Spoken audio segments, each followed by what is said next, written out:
Today we're going to talk about the 7 deadly sins according to Mahatma Gandhi.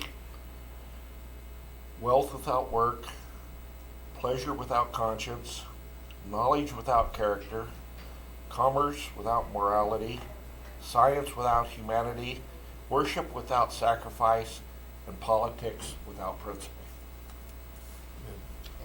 Amen. I pledge allegiance to the flag of the United States of America and to the republic for which it stands, one nation, under God, indivisible, with liberty and justice for all. Please call the roll. Karen Brethauer. Here. Butch Hurst. Here. Pam Lancaster. Present. Gary Quant. Here. Ron Peterson. Here. Jane Richardson. Here. Scott Sorensen. Here. Notice of the open meeting law. This is a public meeting subject to the open meeting laws of the state of Nebraska. The requirements for an open meeting are posted on the door to my left, and notices are on the front table for your information. Request to reserve time. If anyone in the audience has a request to reserve time to speak on a specific agenda item, please come forward at this time. Seeing none, we will verify the affidavit of publication, and I would note that we don't necessarily take things in the order that they're on the agenda. I would entertain a motion to approve the minutes of the April 21st, 2026 meeting. Mr. Chairman, I'd like to make a motion that we approve the minutes of the April 21st, 2026 meeting along with the following consent agenda items. Number 9B, discussion of possible action to approve the quotes from Enos Flint Inc. for striping paint. This is a state bid contract, which I would note is $10,000 higher than a year ago. Number 12, discussion of possible action to place on the file the financial statements and compilation report for the Hall County Keno for March 31st, 2026 and 25. Number 19, approved by weekly claims. Number 20, approved early claims. 22, Grand Island Utilities, $14,839.01. B, CenturyLink, $256.25. C, Grand Island Utilities, $954.51. D, Northwestern Energy, $163.16. E, Cards Service Center, $299.99. F, Wood River Utilities, $169.43. G, Hall County Convention Visitors Bureau, $47,980.83. 21, County Office Reports, the Hall County Juvenile Services April Office Report, Hall County Clerk's April Office Report. Number 22, the Hall County Treasurer's Miscellaneous Receipts, and number 23, Communications, which were none on file. I'll second Commissioner Sorensen's motion. Is there a motion and a second on the floor to approve the minutes along with the following consent agenda items, 9B, 12, 19, 20, A through G, 21, 22, and 23? Voting is open.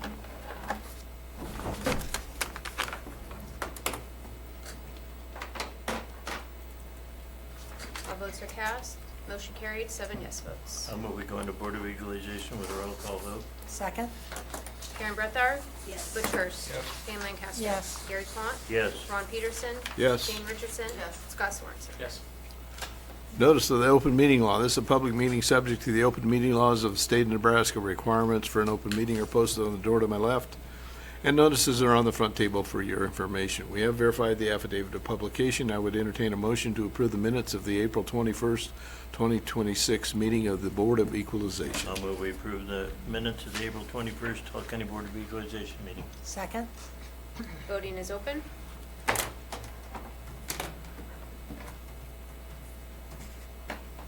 All votes are cast. Motion carried, 7 yes votes. Public participation. Commissioners will not be able to take action on non-agenda items under the Board of Equalization.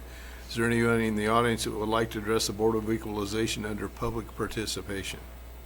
Seeing none, we'll go on to the county assessor. Morning.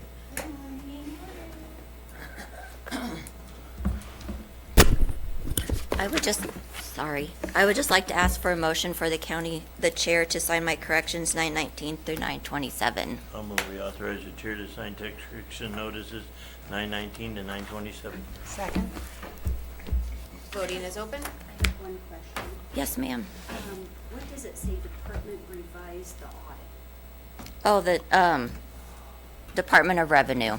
Okay. It's a homestead audit that they gave her an exemption, they took away the exemption, now they're giving it back to her.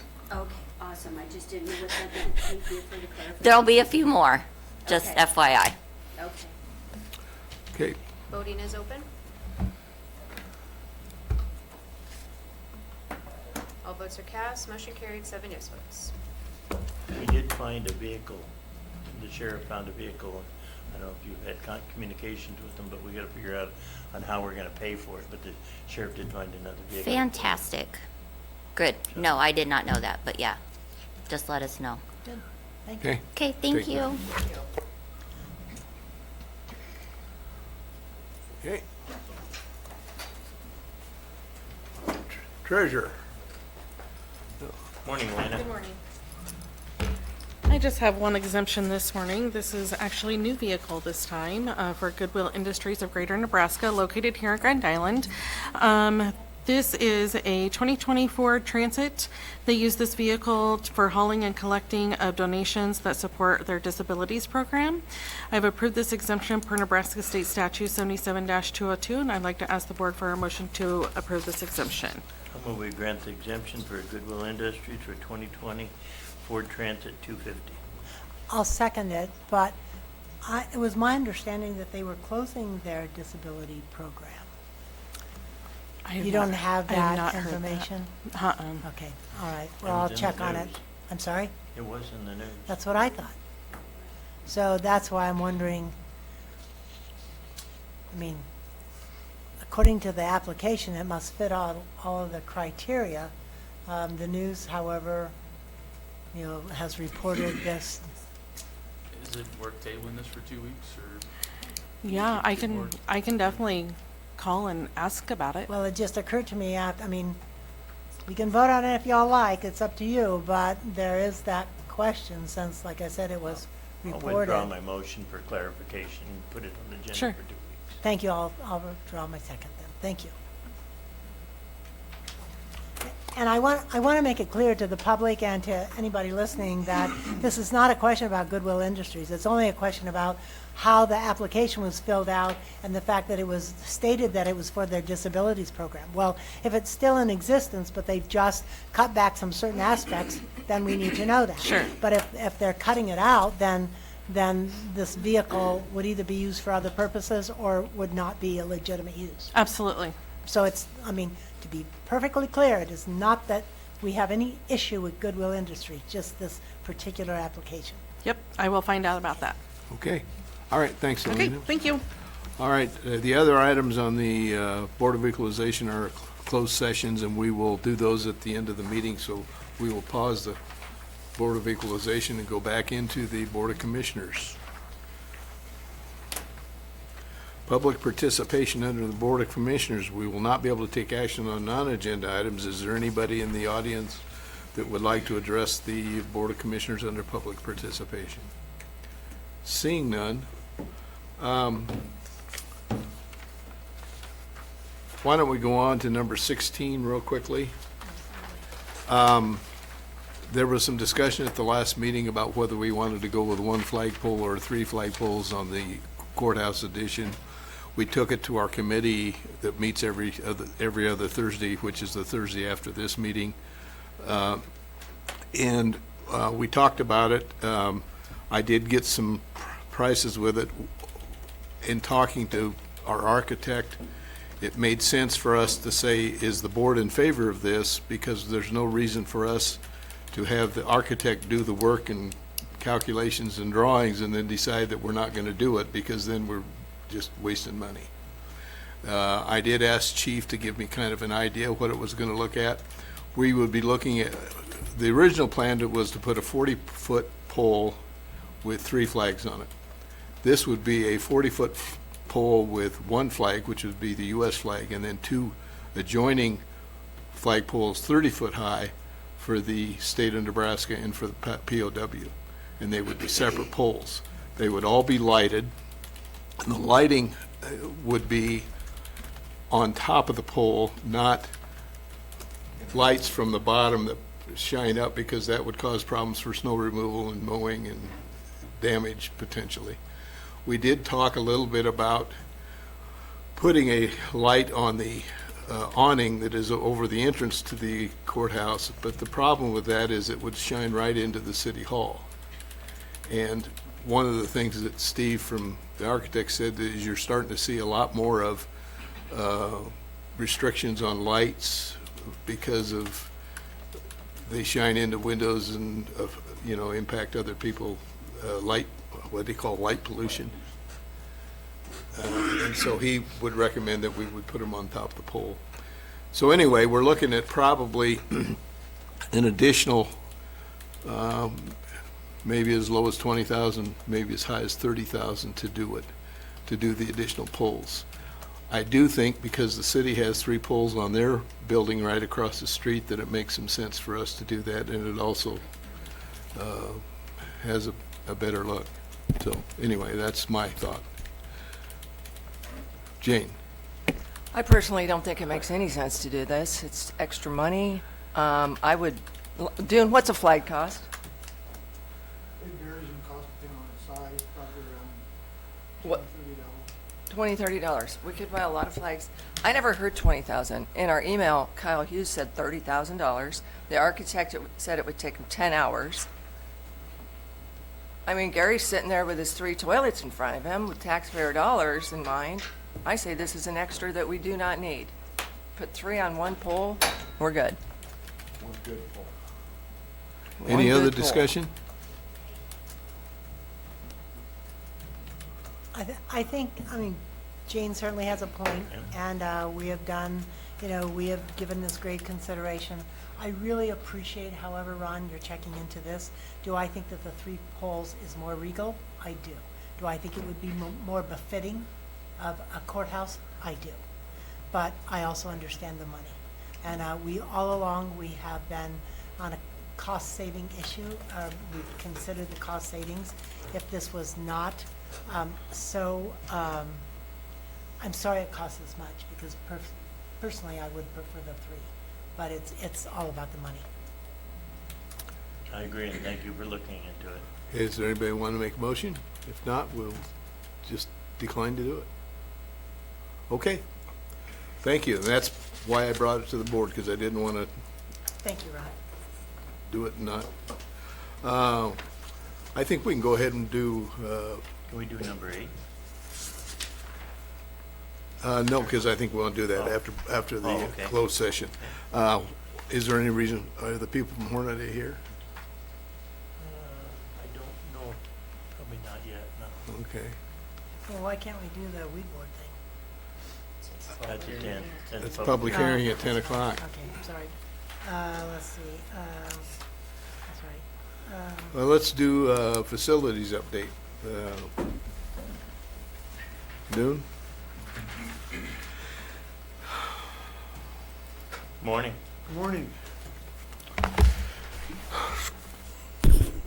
I don't know if you guys noticed it, but it's not getting any warmer out today. It's a little bit colder.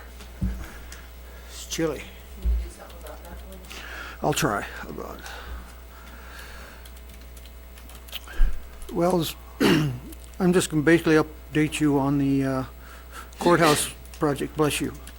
The courthouse project's coming along really well. The first floor is pretty much framed in on the walls, pretty much done. The basement's pretty much done as far as walls being framed in and ready to go. They're, as you see, they tore up part of the street. They're getting ready to try to probably next week run the water and the sewer, connect all that inside the building next week. And so it's moving along fine, Couple things, since we're bringing stuff to the board, I'd like to talk about a little bit with the board on this project. I was going to wait till the meeting next Thursday, but since this is going to cost a little extra money and I don't know exact cost, I'd like to bring it up now. They're putting a canopy on that building on the north side, and I have learned that Mary Lanning Hospital has a canopy also, but they were able to put heat under the canopy to keep the sidewalk and the concrete from ice buildup and snow buildup under the canopy, which makes it safer for people to go in and out of the building. I don't know the exact cost. I know the individual heaters run about $100 a piece, somewhere in that neighborhood.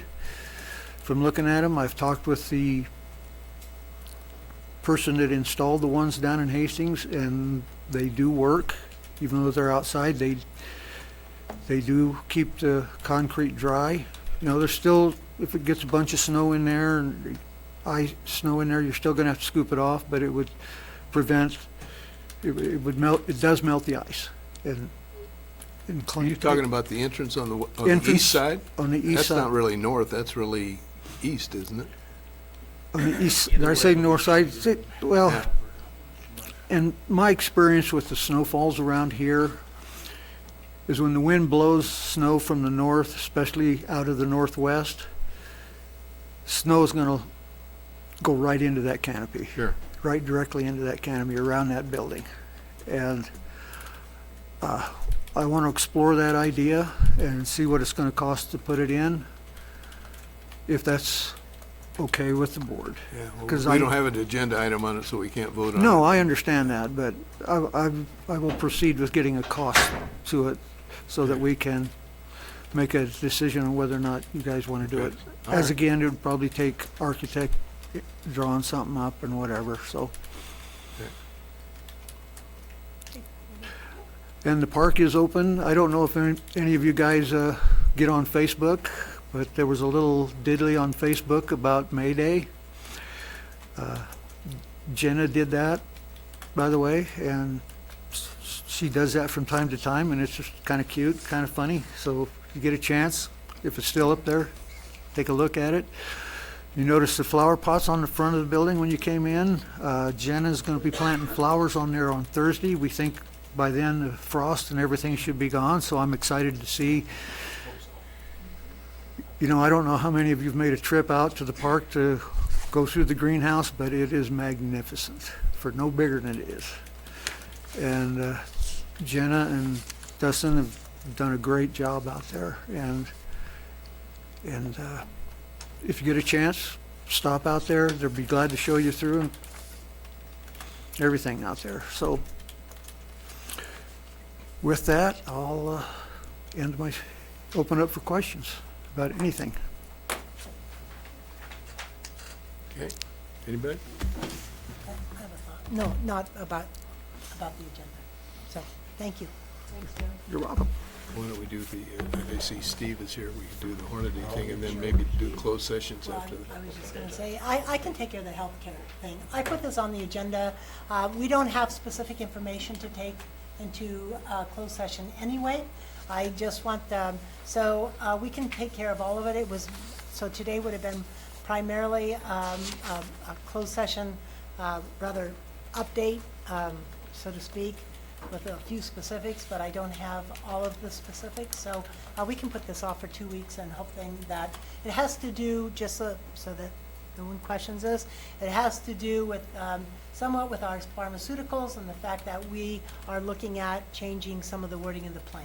And I think that it's a negotiable issue, so I think it's perfectly acceptable for closed session, but we can take care of anything, any other remarks that I would have during that time. So we can just pull all of those. We can, well, we'll have to approve the health insurance. Yeah, we'll go on but to as number far as- eight, no, But we can 8. pull the closed session. Okay, why don't we go on to number 8 then? 8A, approve and allow board chair to sign the health renewal with Point C with PMI, which is the reinsurance company. Our claims history, again, has been extremely good. We actually saw a little bit of a reduction in our total cost because of the fact that we dropped a laser off, which is the high volume claims that we've had in the past. And so, as you can see, with the next item on the agenda, we're only requesting an increase of premium of 1%. So I do need to need a motion to approve the item 8A, so that I can sign the document. So moved. Second. Voting is open.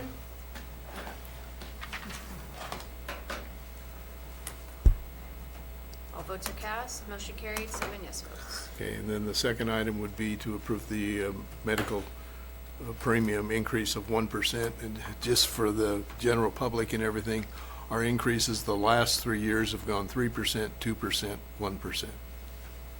Next year, 0%. One would go. Pam, did you have any comments? Oh, sorry. Nope, I left it on. In Okay, there. I do need a motion. I'll make a motion I'll second. to Voting approve. is open.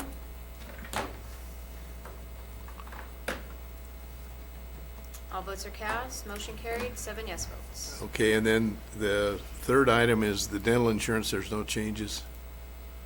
I'll make a motion, we approve dental premiums, no changes. Second. Voting is open.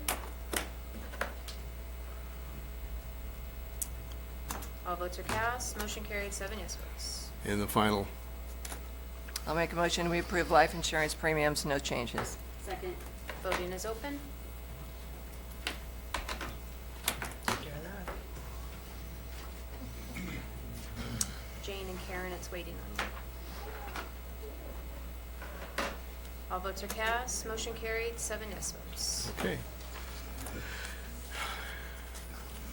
I think it's important to recognize that this is an extremely unusual situation that we've been able to maintain premiums at the levels that we have for this long a time. I commend all of our employees, and we've got some issues that we need to deal with, and we're working on some of those issues, but it's probably one of the more complicated issues that almost every employer deals with, so.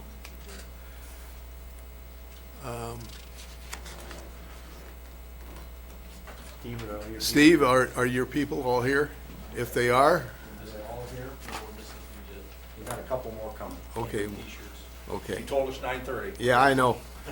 We're running ahead. We're just trying to. It's a rare. Why don't we do committee or board member reports? Anybody have anything there that we can? I got a quick one. Okay. May 7th, Go Big Give. Everybody remember to give to your favorite nonprofits. They need the money.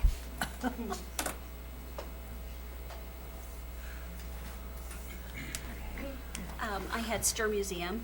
Stir Museum, they are going ahead and taking bids for the re-siding of the church, and the bid was awarded to ABC Semo Siding on the concrete to replace in front of the Earth Lodge. That has to go ahead and connect a lot of things, so that is going to be John Hartford got the bid. Let's see, there's just a lot of happening. I think we have right now about 500 kids, 550 to 600 children that are signed up for programs this summer for the Stir Museum, which is wonderful. And then do remember that July 4th will be our 250th anniversary, and the big party is at Stir Museum, and the fireworks this year. So put that on your calendar. I think it'll be a fun event. We did have a safety committee meeting on last Wednesday. I think we're doing fairly good with our safety committee. We did have our second meeting of the year, which is required by NERMA.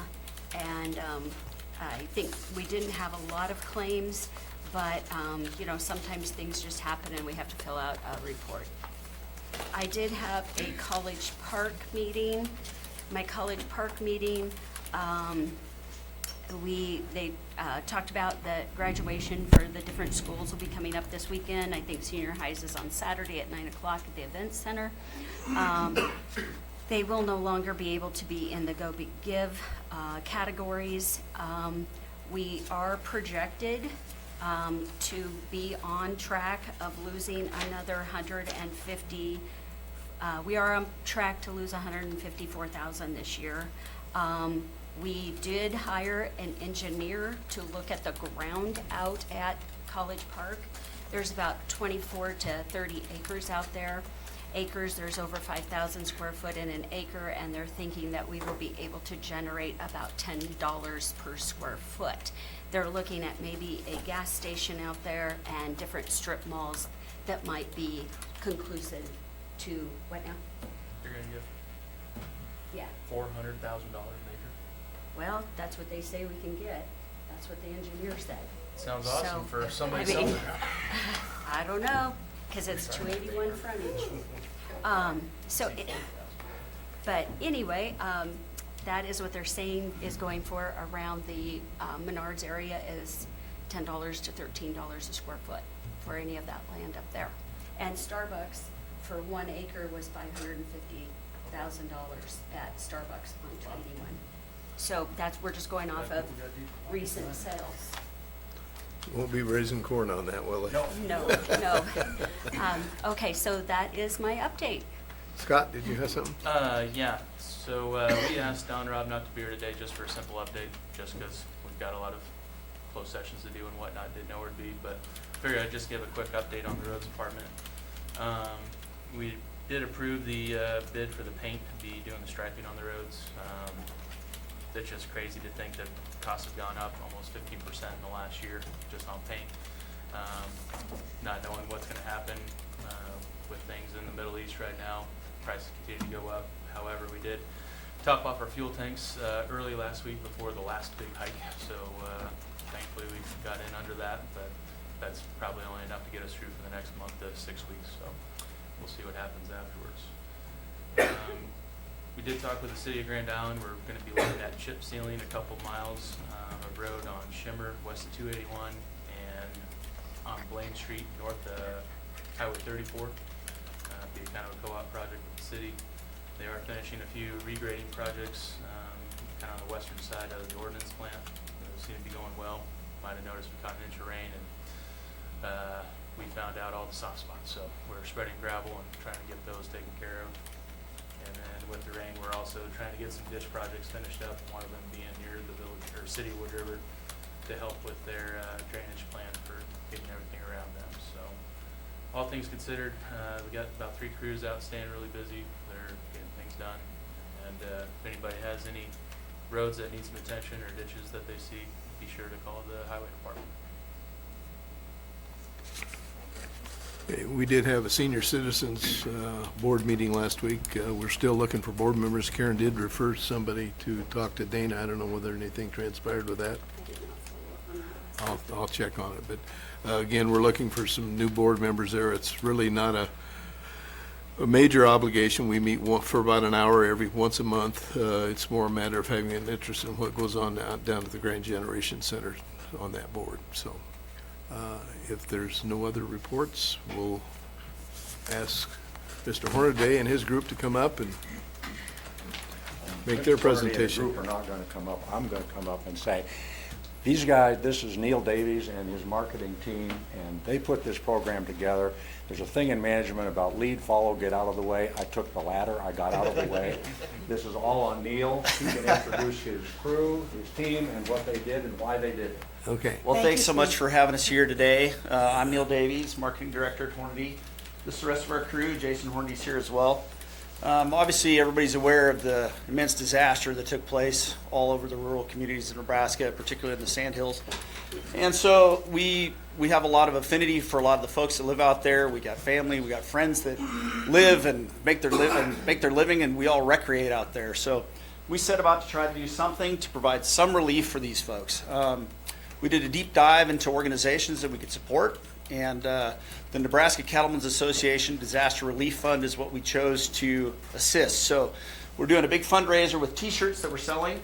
We brought t-shirts for the board here, and any word that can be passed along would help us greatly as we keep working through this process. We're going to be done shipping shirts, May? About next week. So, but we thank you for having us here and helping spread the word. So with that, I'll turn it over to our folks. They've got shirts for you. Just tell them your size, and you'll get a brand new shirt. Can I ask you how people can contribute to this? Or Yeah, just buy a shirt. So on HornadyGear.com, we've got the link there. You can purchase the shirt. I think they're $25, and all the proceeds go to benefit the Disaster Relief Fund. Okay. All That's right. awesome. Thank you very much. So thanks a lot. Appreciate it very much. What did Jason say? I said, we're bribing you guys, but we covered you guys' shirts, so we're giving you all your own shirt.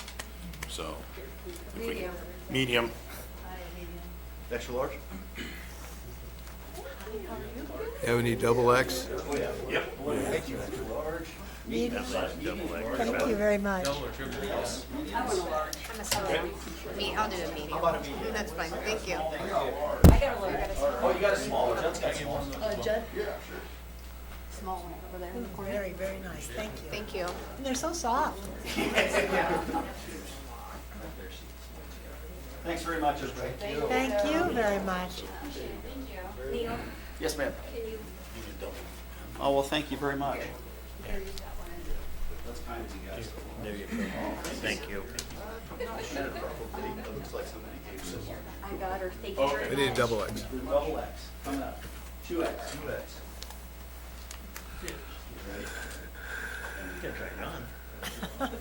No, he's got them. It'll fit. Looks good. Stand up. I think. 2X. It fits. Thank you. Thank you. It looks good. Good job. You know, the Horner Days have been, whether it be a veterans benefit or Go Big Give or let's whatever, wait. the Horner Days have been Why don't you wait fantastic just about a second supporting and to make the our comment community until- in Nebraska. Great question. Just a second. Oh, so,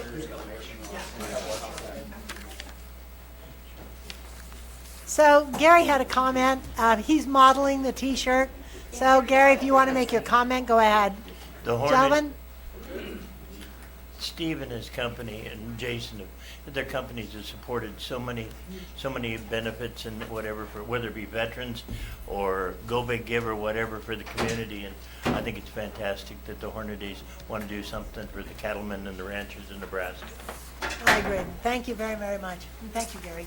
Thank you, guys. Thank you, guys. Thank you.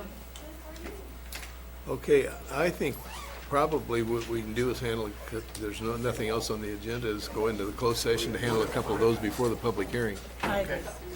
So I would entertain a motion to go into closed session. Do you want to go under, Can't do Board of Corrections because Todd's not here, but correct, but you want to do BOE or both. both? Okay. I'd make a motion that we go into closed session for the Board of Equalization for numbers 5 and 7, and invite Mayor Kramer to stay. And also go into closed session for the Board of Commissioners meeting under number 14, 17, 17, 18, we're not doing. no, okay. We're pulling For them. 14. And I'll, on the second, Commissioner Sargent's motion. Please vote. Sorry, I gotta get it out here. Okay, voting is open.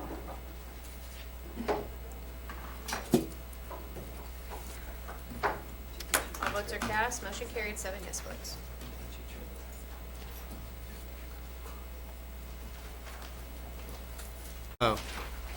Entertain a motion to go out of closed session. So moved. Is there a second? I'll second. Okay. Voting is open. Oh, I'm sorry. Pam, vote. I did. All votes are cast, motion carried, 7 yes votes. Okay. We handled a couple of the items. Is there any action items to be taken? I'm gonna move that we refer the claim of Wood River for $78,947.67. Not refer, we just have to deny it. I'm not, I'm making a motion. Oh, okay. Moving the motion. I'm gonna move that we refer the claim of $78,947.67 to the assessor Christy Walls Bond. I'll second.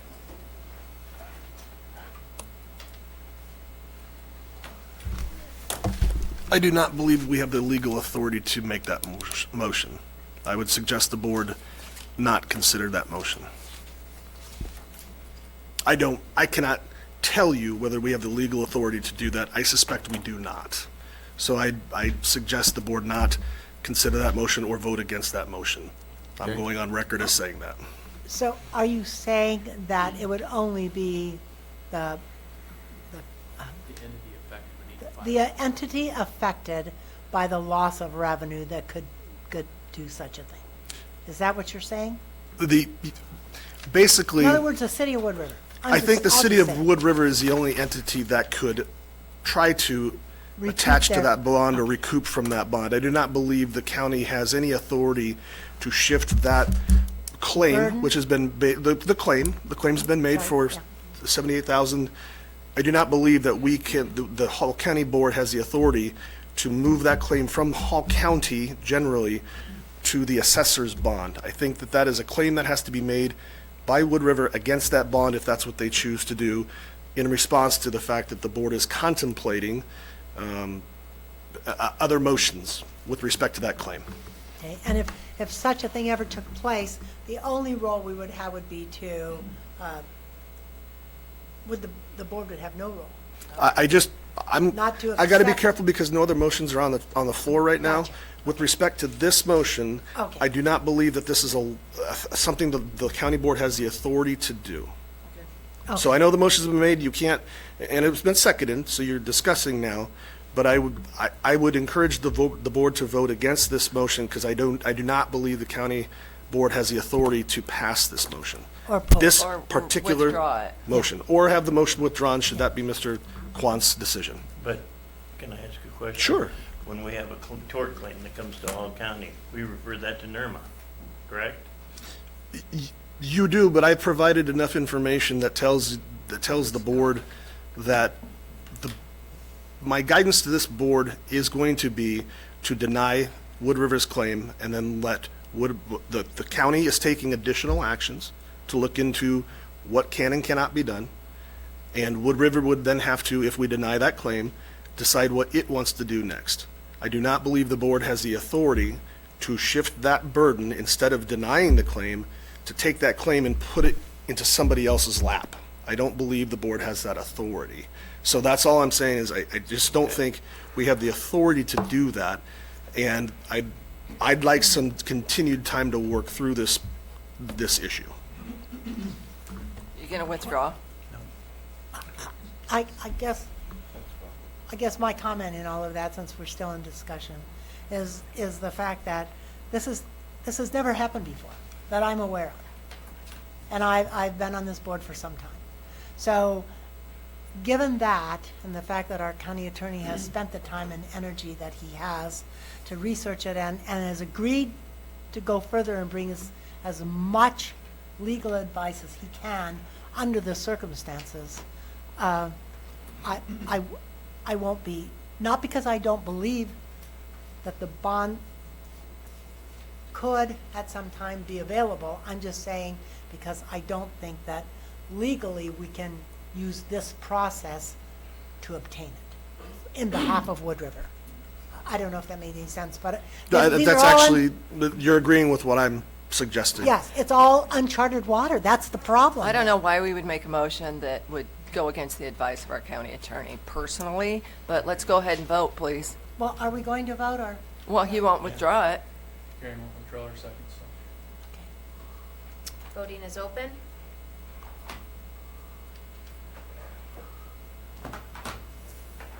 How'd I- All votes are cast. Motion carried. What? I pushed no. I pushed no. Gotta count the votes for you, to say motion carried or no. Okay. Thank you. So 6, I got mine wrong. 5-2. 5-2, 5 yes, 5 no. 5 no, 2 yes. Motion carried, or Okay. not carried. I'd like to make a motion. I too, may I, just real quick? Yeah. I too want to be clear. I'm the county attorney, not for this board only, but I am the county attorney for Wood River and all our various communities here as well. And I am not trying to shirk any responsibility the county has with respect to Wood River. I think we've got to do things when we find the legal answer. And this is by all accounts, for me, for the individual I referenced at NERMA, and for the state of Nebraska's Department of Revenue, a unique situation that I want to get a really solid answer for in order to serve the citizens of Hall County, including Wood River as well. I still have a discussion. I have a We- motion to make. it- I've had my light on for a long time. Thank you. I Sorry have for a motion to interrupting. make. I make a motion that we deny the claim from Wood River for additional tax due, amount of $78,947.67. Second. Okay, Well, now you can discuss.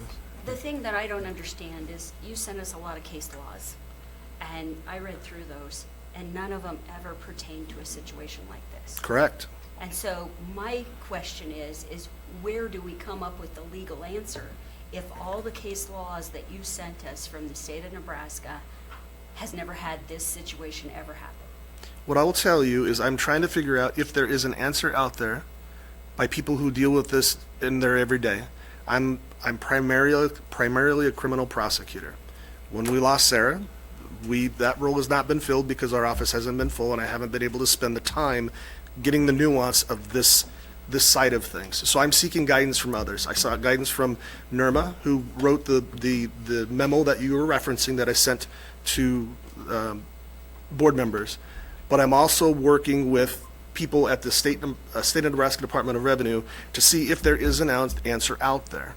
And until I find a definitive answer, I do not believe we can pay this claim, one, and I do not believe, and I appreciate what you're doing, Mr. Quant. You're trying to look out for the citizens. I appreciate that, but I do not believe we can shift that burden to somewhere else either, which is why I recommended the board members vote against that last motion. It doesn't mean that I found the answer, and the answer may not be there. So if the answer is not there, then the board may have to decide what action to take, knowing that it could be fought. It could be fought by homeowners. It could be fought by the city of Wood River.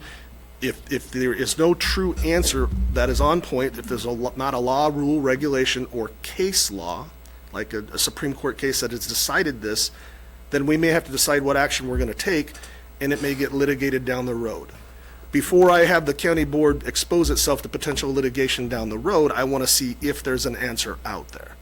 I haven't had enough time with this to find that answer. I am following up.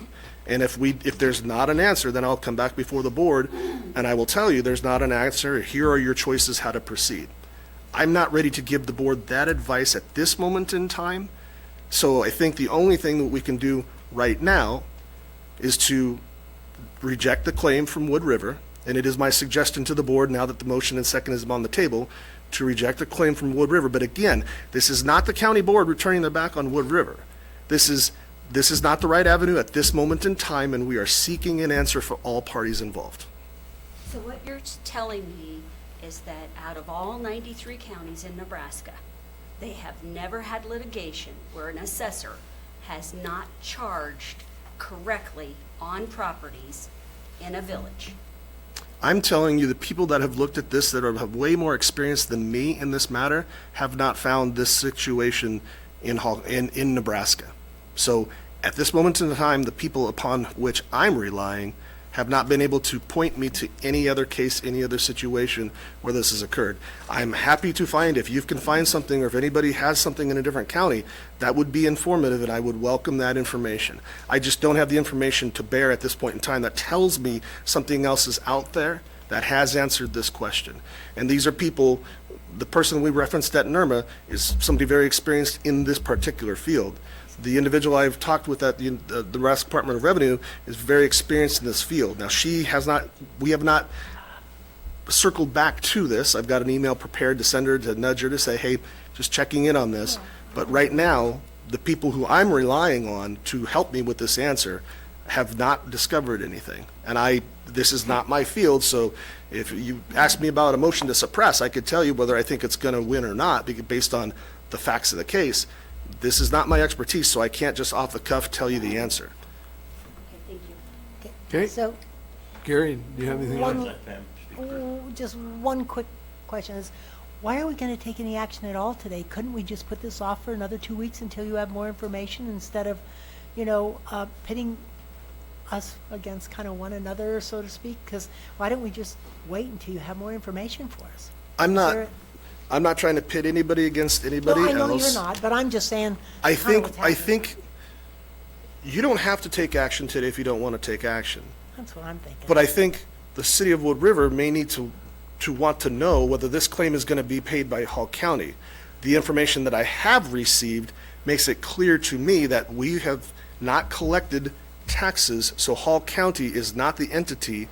The County of Hall, this entity, is not the entity that is going to be responsible for that money. So you can push this off for 2 weeks. At no point in time, based on the information I've been given, is Hall County going to be responsible for these. Okay, So right. that's why you don't have to Okay, take, gotcha. you don't have to take That's not- action. yeah. In But other it, words- but if you take action, Yeah. you do give the city of Wood River the opportunity to take further action. Okay, Yeah. the county has said no here, now Wood River can decide what it may want to do next as opposed to waiting Thank you. on us. That was very, But is it thank on you. the assessor for not doing it properly? Well, I'm not prepared to comment on that at this point in time. I simply don't know the answer there. okay, Gary, what did you have?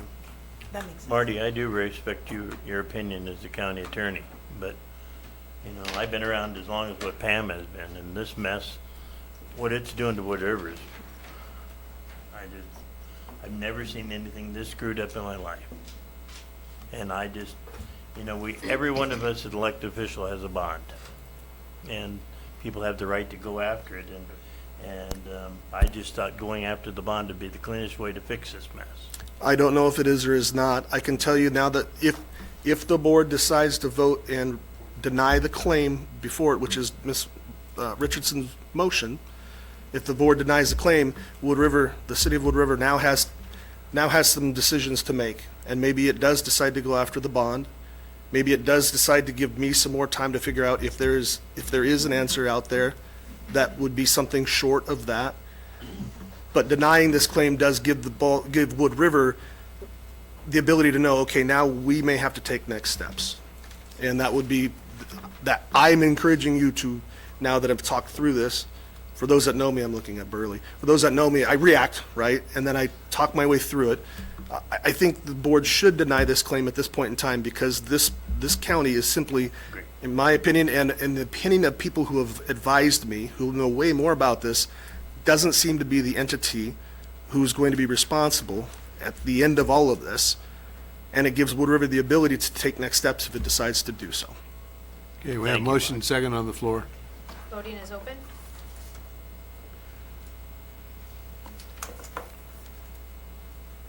All votes are cast. 6 yes votes, one no vote. Motion carried.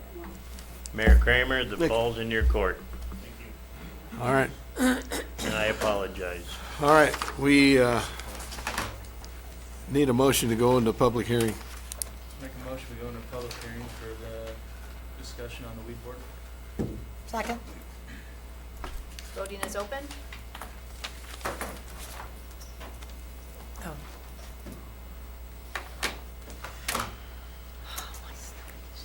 All votes are cast. 7 yes votes. Motion carried. Okay, public hearing is open. Is there anybody, Rob, would you like to come forward and? Morning, Rob. Morning. Just gonna go over here. Thank you. Thank you. Been around for 28 years.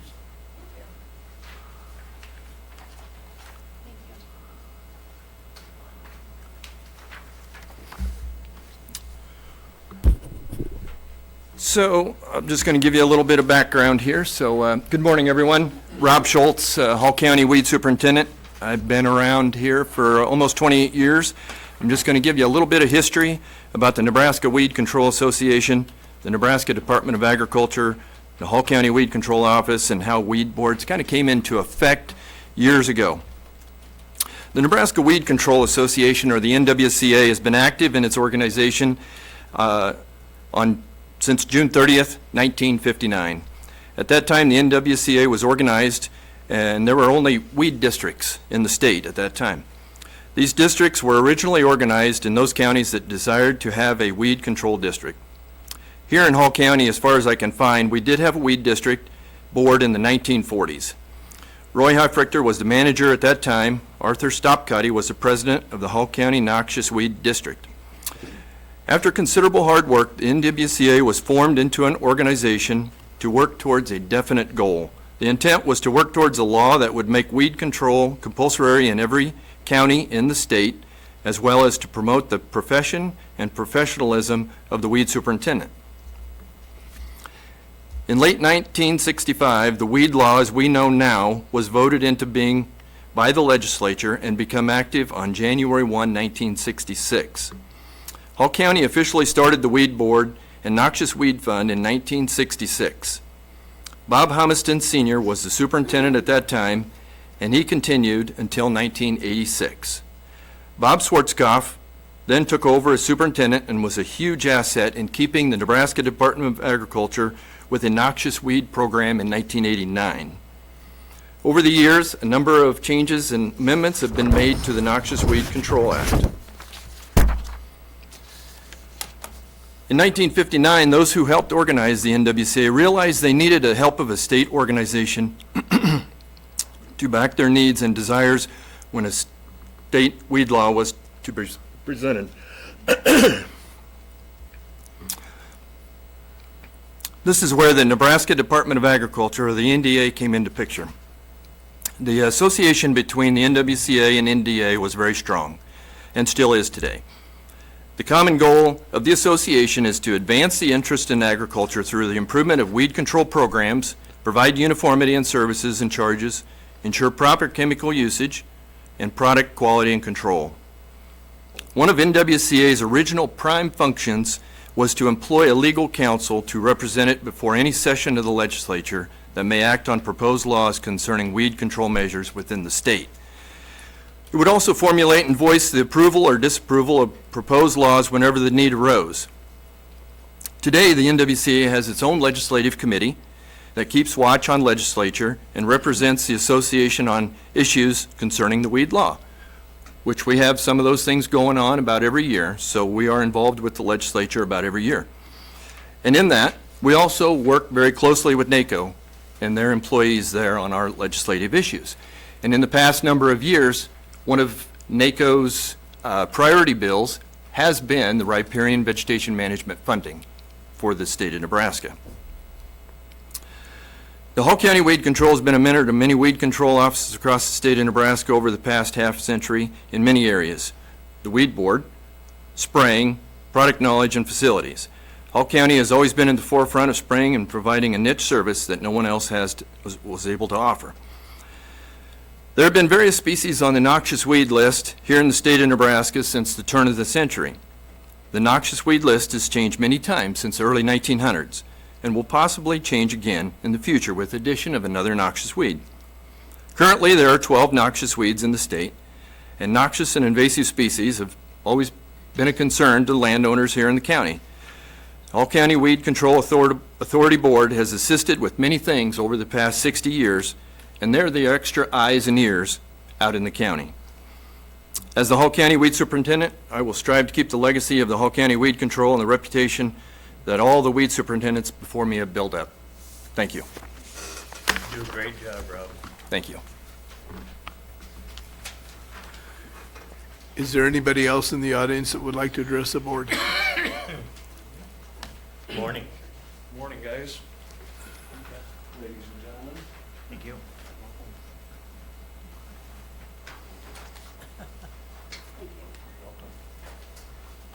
Thank you. Thank you from one of the ladies. Good morning.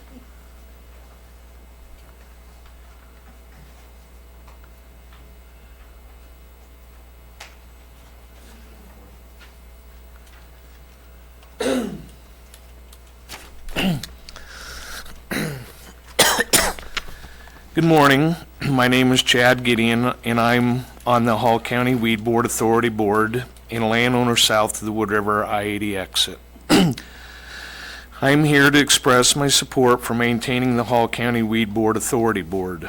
Local weed control programs are a critical part of protecting Nebraska's agricultural economy, natural resources, and infrastructure.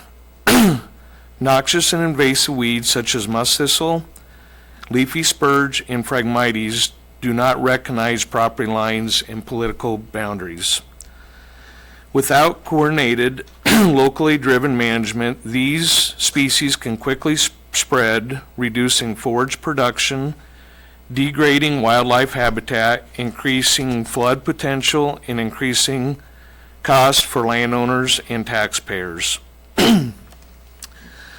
Local weed control authority boards are uniquely positioned to address these challenges. They understand the specific conditions, land use practices, and problem areas within their counties. This local knowledge allows for targeted, efficient, and cost-efficient management strategies that a centralized system simply cannot replicate. Equally important, these boards emphasize education and cooperation. The vast majority of weed control success in Nebraska comes from the working with the landowners, not against them. Local programs provide outreach through field visits, workshops, and public information efforts that help landowners understand both responsibilities and the long-term benefits of proactive weed management. In cases where voluntary compliance is not achieved, local weed authorities also provide a necessary enforcement mechanism under the Nebraska Noxious Weed Act. This ensures that a small number of unmanaged properties do not undermine the efforts of responsible landowners and lead to broader infestations. In short, local weed control authority boards, we protect agricultural productivity, preserve rangeland and wildlife habitat, provide education and technical assistance to landowners, ensure fair and consistent enforcement when needed, deliver cost-effective, locally tailored solutions. For these reasons, I respectfully urge you to support the continued operation and authority of the Hall County Weed Control Authority Board. Thank you for your time and consideration. Thank you, Chad. You're welcome. Chad, I do have one question for you. Sure. We have historically had a difficult time trying to find people that are willing to serve on the board. Do you have any solution to that if we decide not to do something? I mean, that is probably, to me, the biggest driving force behind this idea is we've just have struggled. We've lost a number of weed board members the last few years, and we've had trouble. I know you just recently went on, but I'm reaching out to people currently. The two that we lost, Mr. Sitters and Francis, they've been on the board for a very long time. Yeah. And I'm passionate about, I drive around the country a lot, and this is a big deal. The Phragmites, the purple loosestrife. I just feel that us on the board, when we're out and about and everything, that we're looking into, musk thistle and everything. And I think as a board that you guys, Rob does a great job but if we get rid of this, I don't think that, maybe I'm wrong, but I just don't think that you guys will have the time to go out in the rural areas and really see where the problem really is. okay. Like I stated before, the Phragmites, it's shutting down waterways, creeks and stuff, and it's just, I think that the weed board is very important to, and I do think that we can get some people. Like I said, I've reached out to a few people, and we'll continue to do that. Okay, thank you. Thank you. Mr. Chairman, I'd like to say, also the difference is, these people know what they're talking about. I wouldn't know a Phragmites if it bit me, so. I can bring some in to you.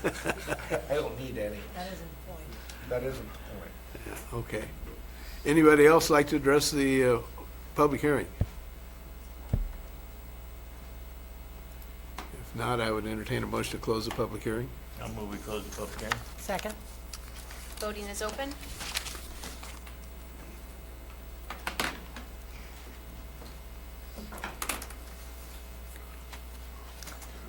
All votes are cast. Motion carried, 7 yes votes. Okay, then,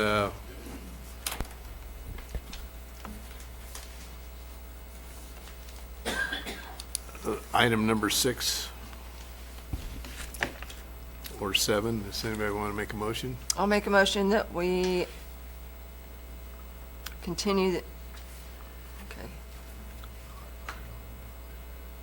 I'm I make a motion that we discontinue the weed board. Do you want them together or separate? My understanding would be that it'd have to be, we'd need to approve a resolution to put it on a ballot, and this would go to a vote of the people. Oh, okay, essentially. okay. So it's almost a duplicate, the way I read it on the Okay, agenda. yeah, okay. I'll make the motion to place a resolution to submit to the election commissioner for a ballot question for the dissolution of the Hall County Weed District Board. And that resolution is number 26012, right? Yes. It's already established. Yes. We already have it. Yes. Scott seconded. Okay, Gary? Yeah, I just wanted to mention a couple things. You brought some good points up, but there'd be a cost savings of somewhere around $5,000. There'd be there's already some duplication on, like we do budgets, they do their budget, we do that. Instead of 5 board members, there'd be 7 that people would call if they have a problem. Now the Weed Authority meetings would be televised, where people know what's going on. Many of the people think that, the weed board, elected board's antiquated. Like it's been brought up, we can't find board members to run or serve on it. And Hall County will continue to have a strong Weed Authority board, whether we have a 5-member elected board or this board continues to do it. I do have a question for Rob, and maybe you can answer this. How many other weed boards across the state are there in counties? About 10. What do the other counties do that don't have a weed board? They report to the Board of Commissioners. Okay. Are those primarily in the rural areas, or where are the weed boards? Boards are scattered around the state. So just a few off the top of my head was Fillmore County, Dawson County, Wayne County, Dixon County. So they're scattered. Yeah. Okay. Karen? But you said in a meeting to us before that there's like the basin for the Platte River, and they decide where we're gonna spray each year for the Phragmites and things like that. So there's like a state division that tells what rivers are going to be sprayed. That's through the Platte Valley Weed Management Area. Okay. In our central Platte Valley, we go from Columbus west to the Colorado border and Lake McConaughey. So there's another set of eyes on that river. Yes. But that's, And there I are think they, areas outside the river that Rob does. Spraying, yes, In yes. Howard County. Yes, and if you get a complaint from somebody, then you go out and sprays that area. We've had that where we've had to assess properties that have not been sprayed. okay. Is there any other discussion? We have a motion and second on the floor. Voting is open.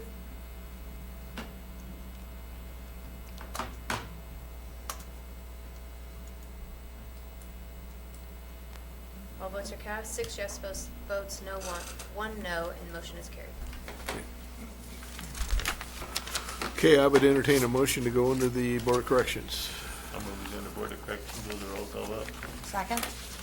Karen Brethauer? Yes. Butch Hurst? Yes. Pam Lancaster? Yes. Gary Kwon? Yes. Ron Peterson? Yes. Jane Richardson? Yes. Scott Smith? Yes. Notice of the open meeting law. This is a public meeting subject to the open meeting laws of the state of Nebraska. Requirements for an open meeting are posted on the door to my left, and notices are on the front table for your information. We have verified the affidavit of publication. I would entertain a motion to approve the minutes of the April 7th. I'll move we approve the minutes of the April 7th Hall County Board of Corrections meeting. Second? Voting is open.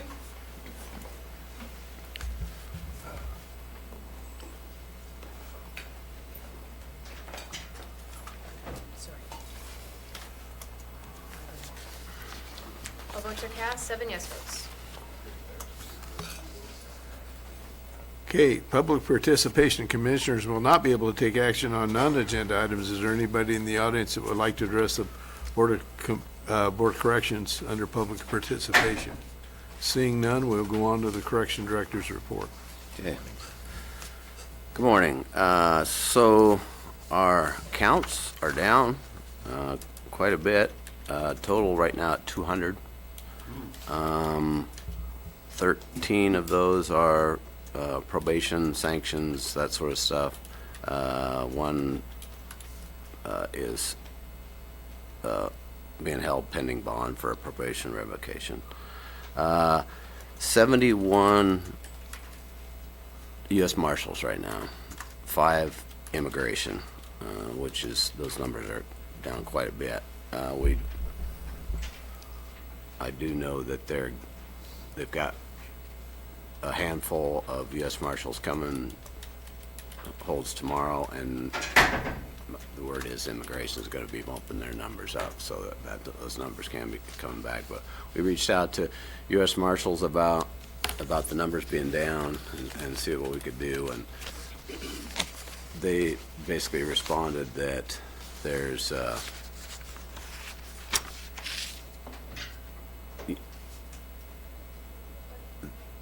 they're under some pressure to keep costs down, things like that, and so I'm not sure exactly what it means in the long run, but as of right now, it's the numbers are down, and I'm gonna get them back up some, but I just don't know. It's just one of those things that's really hard to predict where it's gonna go.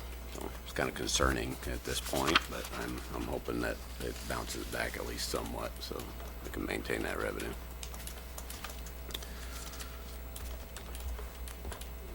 Okay, shall I move on to items?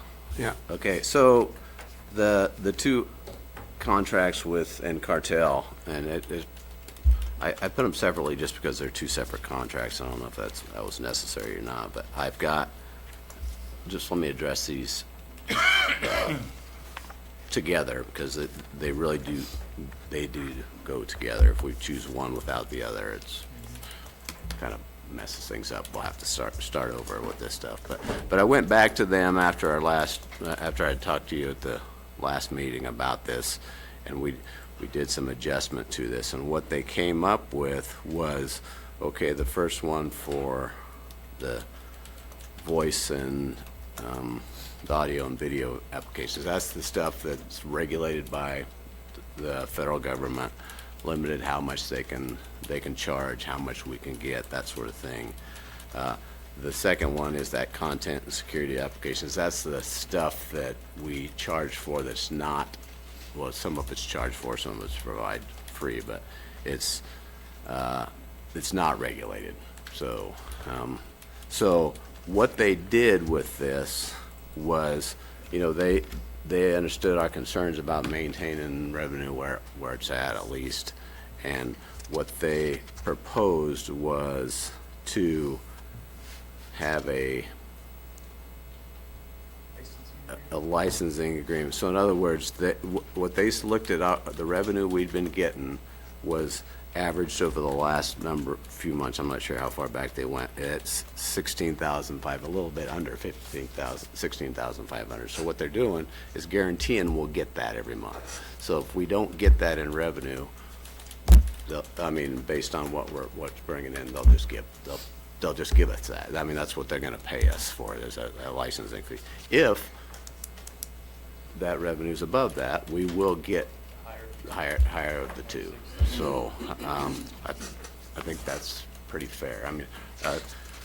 They've done quite a bit for us. We do owe them some money because they bought us that body scanner. So there's still some of that out there. So we were in a 5-year agreement with them and only got 3 years through it. So I feel like to a certain extent we're under some obligation to either pay off the thing ourselves or else stick with them. So and they've really done a lot for us, and they are very open to doing something with this and coming back with something that keeps the revenue up from them. I think I think the federal regulations, those are going to benefit them. And I think they understand that, so that's why they're pretty much willing to.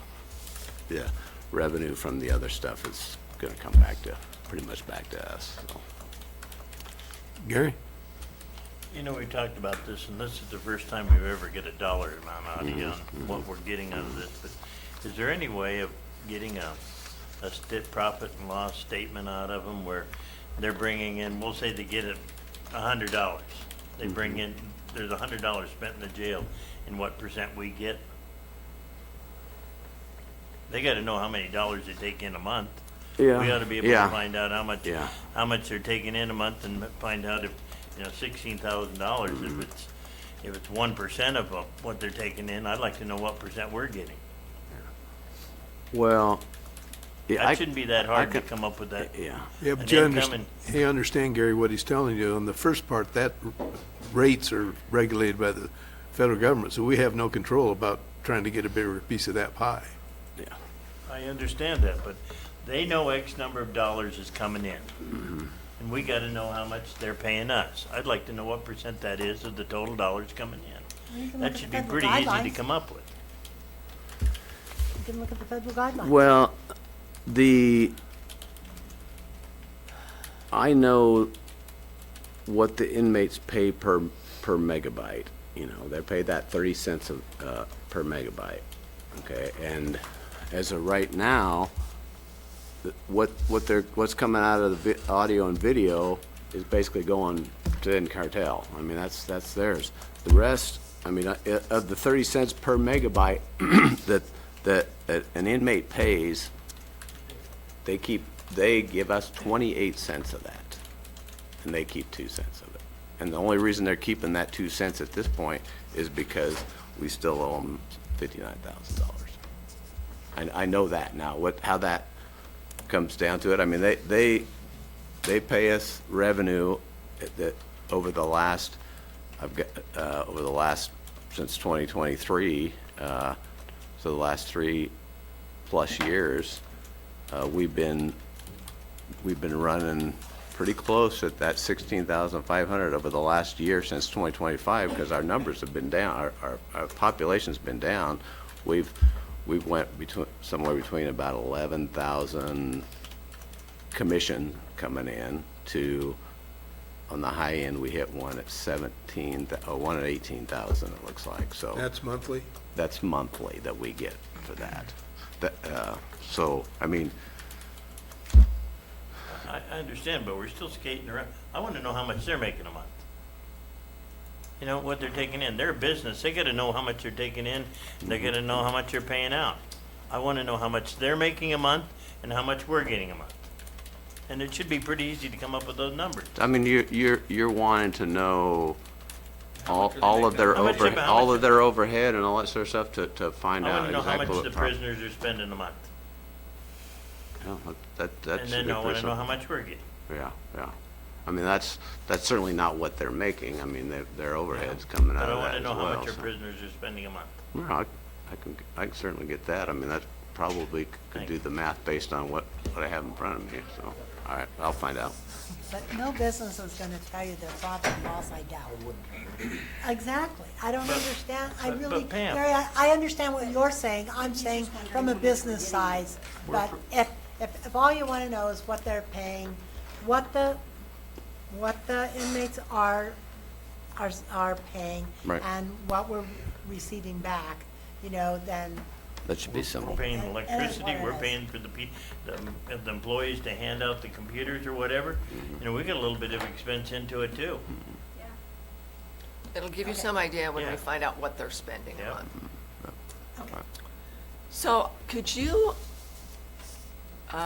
define audio and video application and content and security Okay, application? the easiest way to do it is the audio and video is the two things that the federal government's regulating. One is phone, talking on the phone. Okay, and the video is the video visitation stuff. Skype, Okay, Zoom. yeah. Okay. If they come on site, they get that for free. You don't have to pay for that. But if they want to do Like it for from hearings and things? well, no, that'd be for family members, friends, Oh. whatever, to visit an inmate, basically remotely. That's the kind of the way that stuff has gone in jails, is more people do it that way. I mean, our on-site visitation is, hardly even attended. I mean, maybe a handful of people a day, and way more people do it this way. And it costs them to do it, but the people that are interested in doing it for free come in that. Okay, then what's the content and security? And that is things like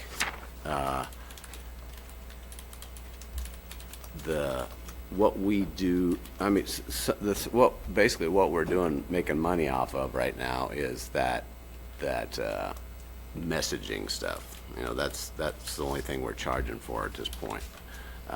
Then they also do, they get the radio, they get some books to a certain extent, what's in the public domain at this point.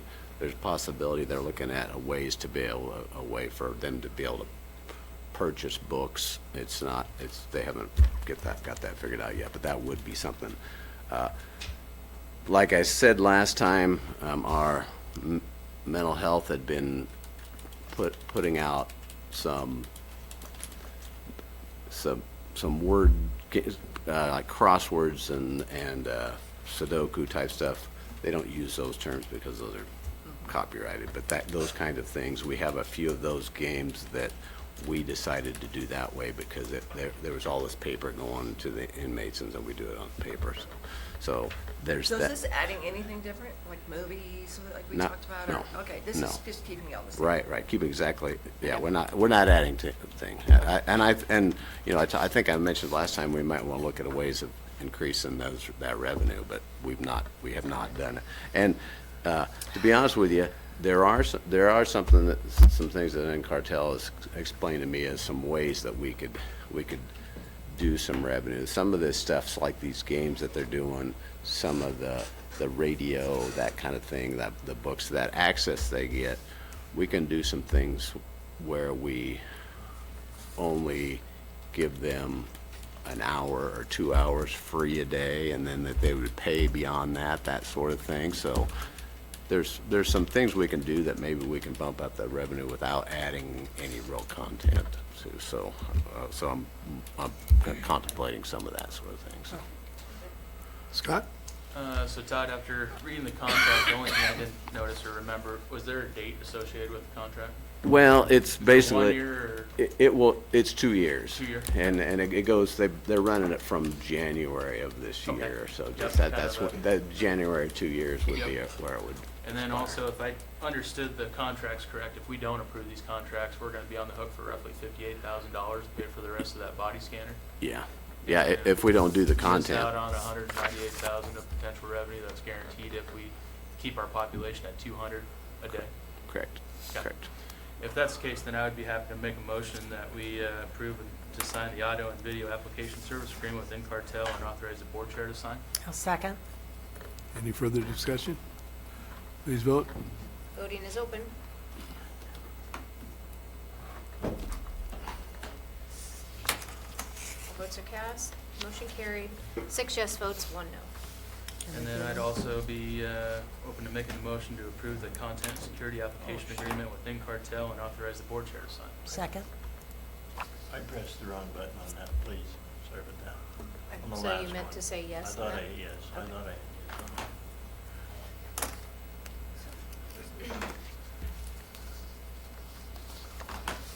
All votes are cast. Motion carried. 7 yes votes. Okay. Then the last item is the Equitable Bank account. Yeah, Explain what just that- explain to what that is. That was a bank account that was opened years ago when we had federal prisoners. It was a way for them to do Reimburse you? electronic transfers of their funds to us. That's what it was there for. Well, it's sat there with zero in it since I think 2019. I think was the last time it was used. It has zero in it. Equitable's just been keeping it open for us, you know, and now they're saying, hey, this is not being used. We need you to either put some money in it or we're going to close it. And we don't use it at this point, so there's really no reason to keep it open. I mean, no, just with some possibility that we might have a need for it in the future, it just makes sense to just close it. For that account?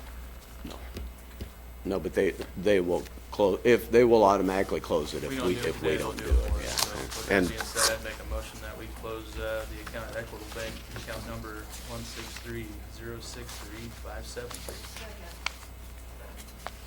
Voting is open.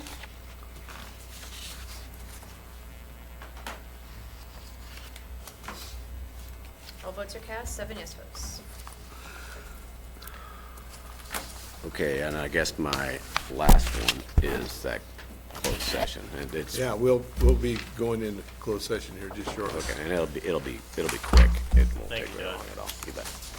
Okay, Mr. Chairman, would you entertain a motion for for closed session? both for Board of Corrections and for the Board of I would make Commissioners. a motion to go into closed session for Board of Corrections for number 7 and Board of Commissioners for number 14.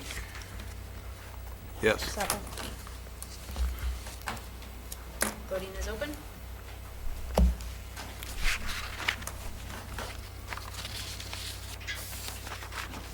Okay. All votes are cast. Motion carried, 7 yes votes. Okay, I need a motion to come out of I'll move closed we go session. out of executive session. Closed session. Closed session is the proper term anymore, I guess. Please vote. Don't lose your, Voting is open.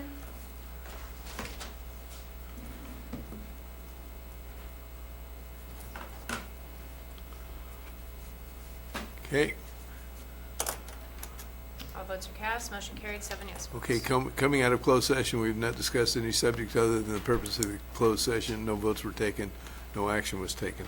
I don't believe, other than the fact that we'll meet with the personnel before the next meeting to review their reviews, but I don't think that's the motion.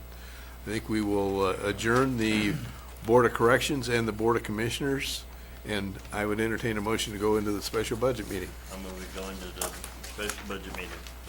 Second. Voting is open.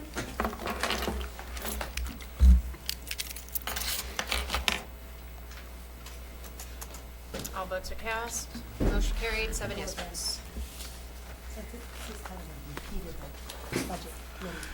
Okay. Notice of the open meeting law. This is a public meeting subject to the open meeting laws of the state of Nebraska. The requirements for an open meeting are posted on the door to my left, and notices are on the front table for your information. You're okay. Ready to start with item number 1. All right, good morning. Good to see you all. Sorry, I was waiting for the background noise. This, should be pretty standard. You've all been through this before. You've looked through the packet and saw not a lot of changes, so we'll just kind of go through the information and make sure you guys don't have any questions on the prelim stuff or the real purpose of this meeting is to formalize the letter that's going to go out to your department heads. So that's the real bread and butter of what we want to get done today and make sure that we're giving them the correct marching orders to come back with. So preliminary valuation information. So the first page, that's just the historical tax levy information. This first page doesn't include any estimates for like the future. This is just the true historical for last year at the $400.03 of $100,000 valuation, and then 2 years ago at the $407.34. So that's just for history and context. Reminder of levy limits, 45 cents plus the 5 cents if you meet the interlocal calc. The interlocal calc is on the following page. So as long as those items add up to, if the interlocals would justify the additional 5 cents, you can go up to the 50 cents. And again, those are historical calculations. I'm not aware of any major changes to any interlocal agreements that would make you fall below the 5 cents. So we're currently operating under the assumption that you would have a maximum levy limit of 50 cents. You guys have been hovering closer to 40 cents, so no real concerns there. Okay, the next page. At the top, it says Hall County valuation information. So this is where the estimates start to come in.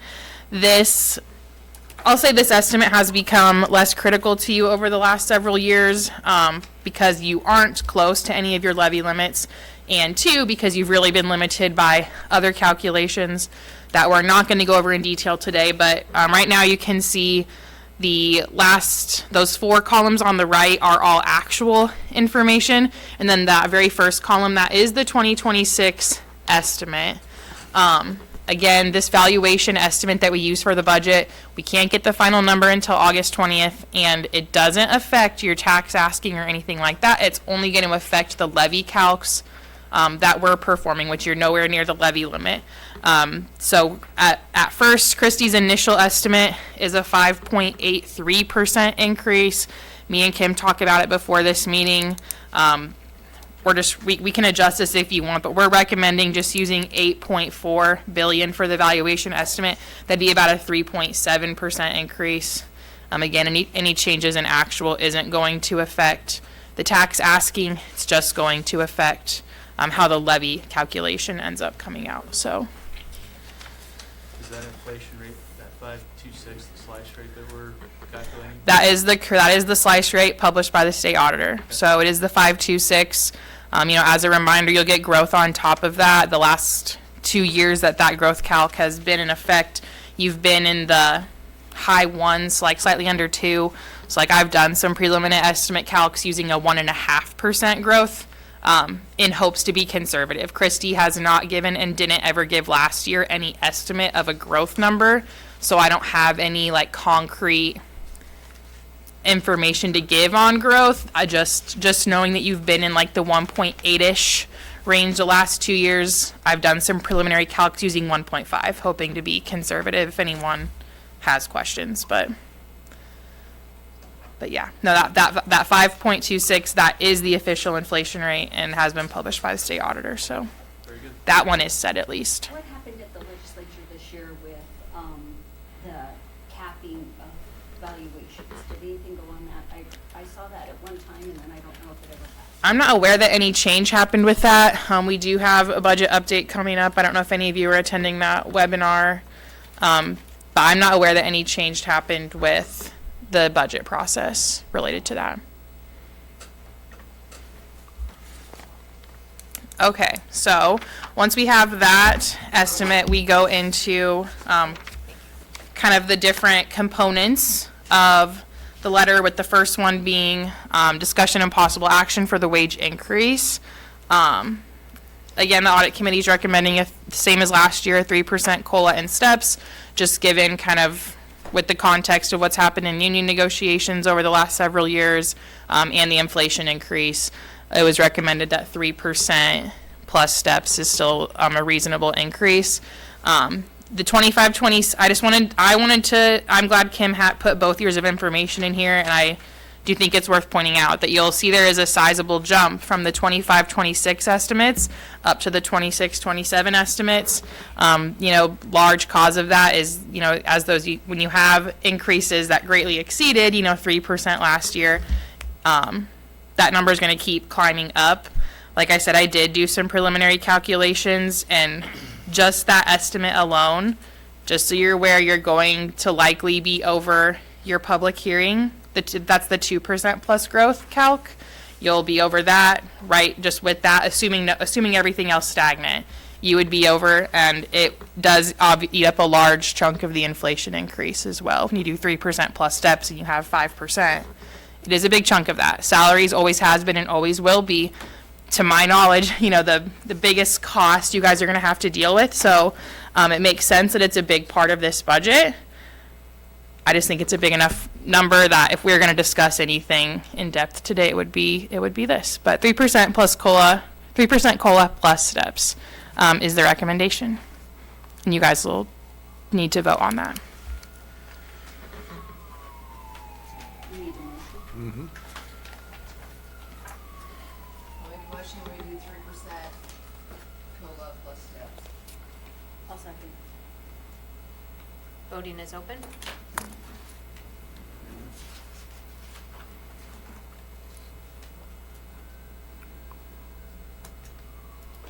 All votes are cast, 6 yes votes. Motion carried. Okay.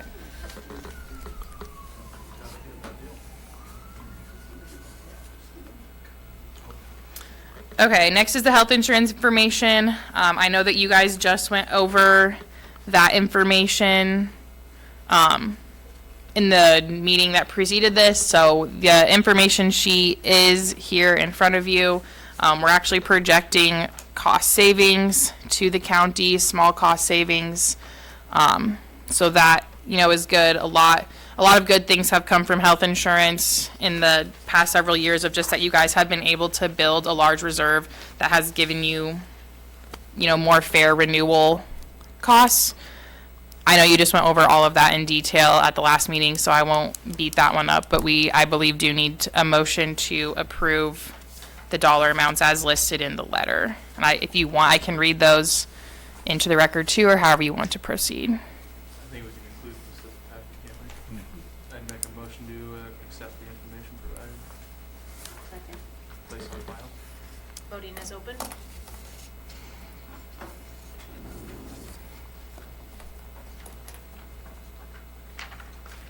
All votes are cast. Motion carried, 6 yes votes. Okay. Next item on the letter is for the retirement unfunded liability. We've been historically doing about $300 per employee. We did a review of the cash balance. It was fairly equivalent to where it had been in the previous year, which means that the money that got put in did get used. And so we're recommending the same. I don't believe we're aware of any, significantly large retirements that would make us believe we need to increase it. And so we recommended keeping the dollar amount the same at $300 per employee. Make a motion that we keep the contributions the same, 300 employees. Voting is open.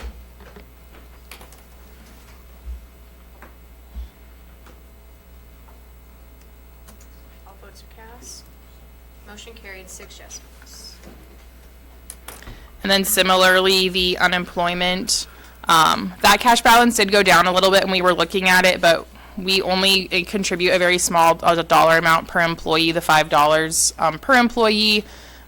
Even though the cash balance did decrease, there was still, I believe, was over $50,000 left in that fund, and we believe that to be sufficient for any needs going forward.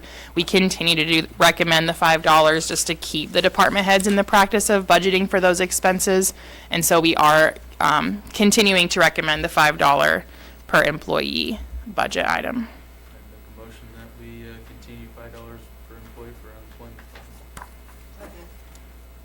Voting is open.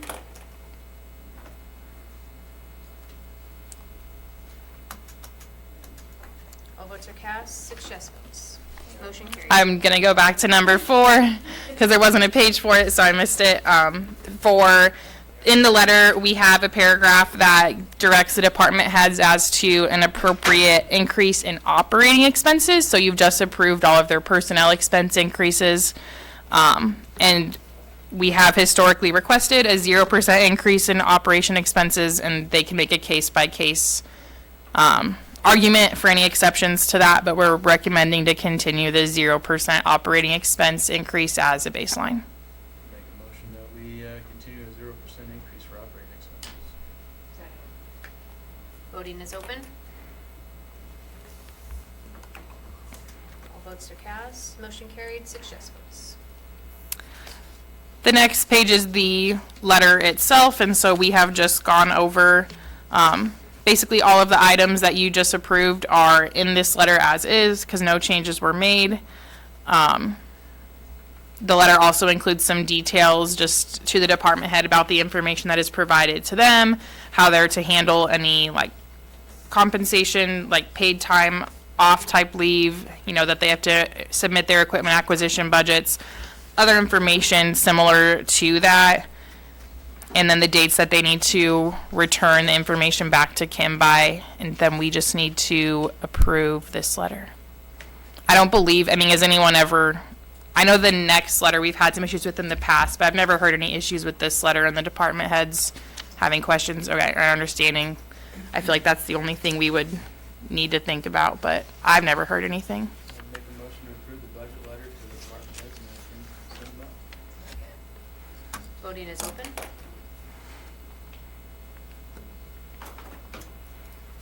All votes are cast, 6 yes votes. Motion carried. Okay, and then the last item or items is for the outside entity meeting. There's 2 pages here. There is the letter We recommend the use of the same letter. We did have some issues historically about some bond information and the timing of things being submitted, and so there is the 2 highlighted sentences there that we will continue to keep, that just reminds them to submit their bond information and that their changes have to be submitted by August 1st if they have any, following the meeting. And then Kim has also included the schedule for the special outside entities meeting. Again, everything very similar to previous years. I make a motion that we send our letter to the outside entities under the schedule attached. Voting is open.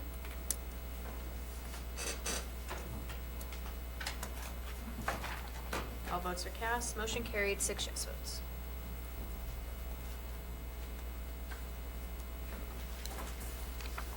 Otherwise, the agenda is open to other items, of which I have none. But if you guys have any questions or anything you want to discuss, we certainly can.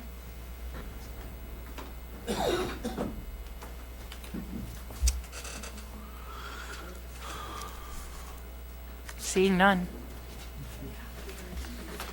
Okay, I guess we are adjourned.